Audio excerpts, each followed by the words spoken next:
Assalomu alaykum, yana bir bor hammaga. Bugungi videoroligimizda endi MetaTrader 5 platformasi orqali Forex bozorida savdo qilishni ko'rib o'tamiz va signal orqali qanday foyda qilishni ham ko'rib o'tamiz. Xo'p, signallarni sizlar Telegram kanalimdan olishingiz mumkin. Xo'p, biz MetaTrader 5 platformasiga brokerni ulab olganimizdan keyin qanaqa savdo qilamiz? Eslatib o'taman, XM brokerdan sizlar hisob ochib MetaTrader 5 ga ulashni YouTube orqali video darslikdan ko'rib o'rganib olishingiz mumkin bo'ladi. Swingtrade kanalida mana shu XM brokerni MetaTraderga ulash video darsligi chiqarilgan. Hop, MetaTrader 5 platformasiga kirib olamiz. Kirib bo'lganimizdan keyin bizda mana shunaqa chart hosil bo'ladi. Men bu bo'limlarni birin-ketin sizlarga tushuntirib beraman. Birinchi quotes bo'limi, ya'ni bu yerda paralar, ya'ni valyutni paralar, tillar, kumush, har xil paralar bor. Hammasini ko'rib o'tishimiz mumkin. Bu yerda charts bo'limi, bu yerda biz grafikasini ko'ramiz, valyutni para yoki tillarni. Bu yerda o'rtadagi knopkani bosadigan bo'lsak, bizda balansimiz ko'rsatiladi.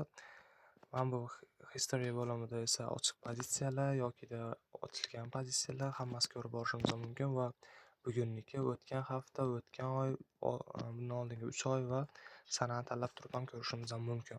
Messages bo'limi bu bizga kerak emas va hozir endi savdo qilish qanaqa bo'ladi shuni ko'rsatib beraman. Bu yerda chap tarafda GPY 100 deb turibdi, ko'rishingiz mumkin. Menda hozircha 4 ta para bor. Men sizlarda endi ochgan paytinglarda 10 dan ziyod adashmasam bu yerda valyutni paralar bo'ladi. Ularni o'chirsanglar ham bo'ladi agar kerak bo'lmasa sizlarga. Buning uchun o'yindagi qalamcha tugamasini bosib turib, mana shu idish muzoq qutchasini bosamiz va bu yerda mana shunaqa chiqadi bizada. Mana shu kerak emaslarni mana shunaqa tichga bosib turib, bitta mana bu o'ng tarafdagi qutini bosadigan bo'lsak, shu bilan udayib bo'lib ketadi, o'zi avtomatik tarzda o'chib ketadi. Xo'p, endi qaranglar. Bizada signal bilan ishlash tartibi qanaqa bo'ladi? Masalan, HUSD mana shu coinga men ko'proq signal beraman sizlarga, ya'ni valyutaga. Xo'p, signal qanaqa tartibda bo'ladi? Masalan, men kanalga tashlayman 3994, 3982 zona buy zona deyman va mana shu zonaga kelgan paytda sizlar tasdiq bilan kirishni o'rganishingiz kerak bo'ladi. Tasdiq bilan kirishni hali keyingi videolarda darslik qilib tushuntirib beraman. Hozirgi videoda shunchaki sizlar qanaqa bitimga kirish, qanaqa take profit va stop loss qo'yishni o'rganib olasizlar. Xo'p, qaranglar, masalan, men 3994 zonaga kelganda buy ochamiz deb sizlarga zona berdim, ya'ni signal berildi. Sizlar nima qilishinglar kerak bo'ladi? Birinchi navbatda tepadagi mana bu 4-5 ta bo'lim bor. Mana shu 5 ta bo'limni ham birin-ketin tushuntirib o'tib ketaman. Mana bu chap tarafdagi birinchi bu bizga kalkulyator vazifasini bajarib beradi, ya'ni pips deyiladi bozorda. Mana shu necha pips yurganini hisoblab beradi. Ya'ni mana bunaqa tepaga tortgan sari bu ko'tarilib boraveradi, pastga tortgan sari tushib boraveradi, ko'rishingiz mumkin. Endi bu yerda mana bunda +29 turibdi, mana ko'rishingiz mumkin. Mana +26 turibdi. Bu punkt deyiladi, ya'ni masalan +24 punkt, mana 4013 zonadan 4038 zonagacha, mana ko'rishingiz mumkin. 4035 zonagacha 22 punkt va bu 220 pips deyiladi. Endi pips ko'pchilikga qulay, o'shaning uchun pips deb o'rganganinglar ma'qul. Va 225 pips bu yerda yurib beryapti, ko'rishingiz mumkin. Xo'p, keyingi bo'lim mana bu indikator bo'limi. Bu indikatorlar umuman kerak emas bizga. Indikator bilan umuman ishlaymiz va mana bu H4 degani time frame bu yerda ko'rishingiz mumkin. M1 time frame, M5, M15 time framelar bor, M30, H1, H4, bir kunlik, bir haftalik va bir oylik time framelar bor, ko'rishingiz mumkin. Bemalol mana shu chartni ham analiz qilish uchun qulaylik yaratib bergan MetaTrader platformasi. Xo'p, endi mana bu yerda ham soat, ya'ni timerga o'xshash turibdi, mana ko'rishingiz mumkin. Buni bosadigan bo'lsak, biz masalan, men sizlarga zona beraman, pastda mana shu zonaga biz buy limit qo'yishimiz mumkin. Masalan, mana shu zonaga kelganda o'zi avtomatik sotib oladi va bu yerda pastda ko'rishingiz mumkin, stop loss turibdi va take profit turibdi. Bu degani biz stop loss qo'yib olishimiz mumkin. Masalan, 3994 kirish zona deydigan bo'lsa, mana shu joyga buy limit qo'yasizlar va stop lossni ham aytaman. 3982 masalan $12 stop loss bo'ladi va take profitni ham aytaman o'sha joyda. Take profit 4025 deyishim mumkin. Masalan, mana 4025 gacha boradigan bo'lsa, bu $30 foyda yopiladi. Agar stop loss oladigan bo'lsa, $12 minusda yopiladi. Bu eng kichkina lot bilan ishlash tartibi. Qaranglar, eng kichkina lot bu yerda bizada 001 lot turibdi, mana ko'rishingiz mumkin. Buy limit 001 turibdi, mana ko'rishingiz mumkin. Bu eng kichkina lot hali bu o'zgarib boraveradi. Qanchalik balanslar kattalashgan sari lotni ham ko'paytirib borsanglar bo'ladi. Mana bu o'chirgichga bosadigan bo'lsak, o'chirgichga o'xshash belgiga bosadigan bo'lsak, mana bu yerda lot yozishimiz ham mumkin. 001 lot bilan bitta bitim oladigan bo'lsak, mana shu tilla 4029 dan 4030 ga chiqsa, biz $1 foyda qilamiz. 4029 dan 28 ga tushadigan bo'lsa, $1 minus qilamiz do'stlar. Mana shunaqa qilib, bu endi matematika bu yog'i hisob kitob qilaverasizlar. 001 lotda $1 yuradi narx. Har $1 yurganda $1 farq qiladi. Agar sizlar 0.1 lot ochadigan bo'lsanglar, bu $10 ga kiradi. Agar 1 lot ochadigan bo'lsanglar, уже $100 ga o'tib ketib qoladi. Agar 1 lot bilan mana shunaqa bitta hisob-kitob qilib ko'radigan bo'lsak, mana bu yerdagi boyagi timer belgisini bosamiz va kirish zona masalan 4007 da bo'lib turib, stop loss 4000 da bo'ladigan bo'lsa, mana 70 pips deyiladi, 7 punkt 70 pips va bizda stop lossni ko'rishlar mumkin. $734 bo'lib ketdi. Ya'ni har $1 yurgani uchun $100 dan bizani balansimizdan ayirib tashlaydi. Bu katta balansi bor yoki prop shoti borlar uchun do'stlar. O'shani men eslatib o'tay. O'shaning uchun mana shu yerga e'tiborli bo'lasizlar. Bitta katta lot ochib olmasliklaringiz kerak. Mana shu yerga har doim e'tiborli bo'lishinglar kerak. Mana 001 bor, 002 bor. Bu degani $2 dan yuradi har bitta. Har $1 yurgani uchun tillani. 003, 004 bu yerda xohlagancha lot yozish mumkin. Mana 006, 07, 08, 09 va 1. Bu ham ketaveradi keyin. 01, 02 mana shunaqa tartibda.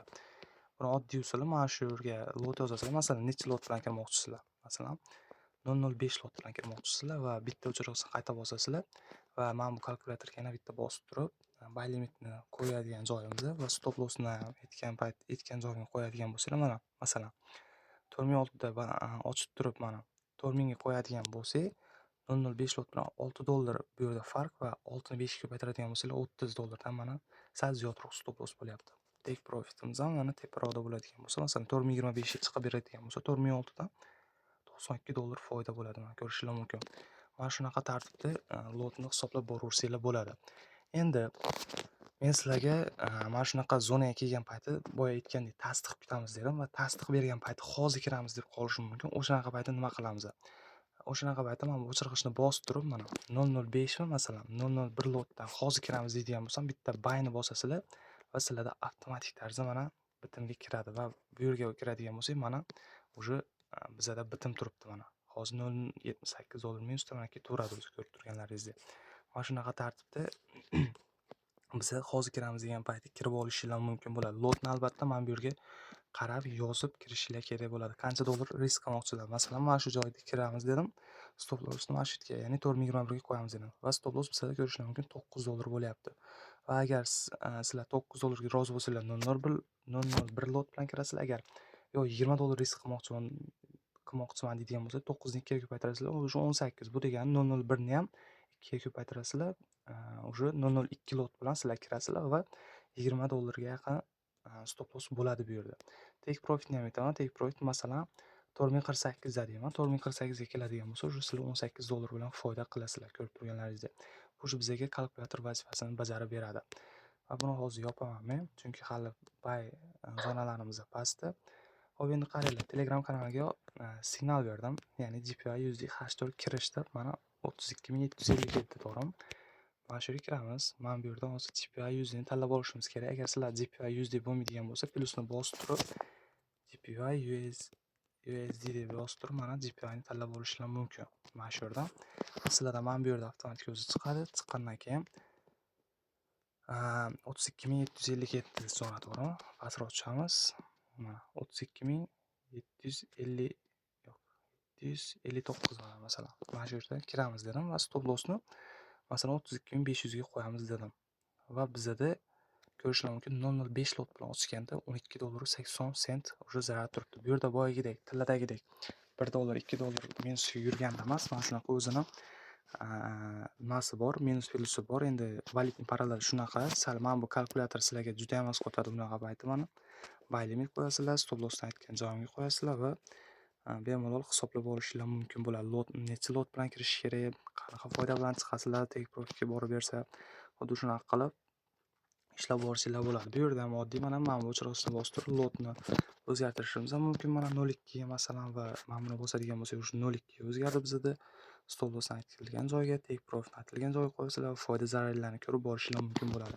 Mana shunaqa tartibda biza bozorga kirishimiz ham mumkin. Qaranglar, buy limit bitta qo'yib ko'rsataman. 32.757 masalan, mana shu zona stop loss 32.400 keldi. Mana shu yerga qo'yaylik. Take profit ham mana shu zonaga ham qo'ydik masalan. Endi biza buy limit joylashtirishimiz uchun bu yerda mana bu knopkani bosishimiz kerak bo'ladi. Mana bitta bosamiz va bu yerda ko'rishlar mumkin.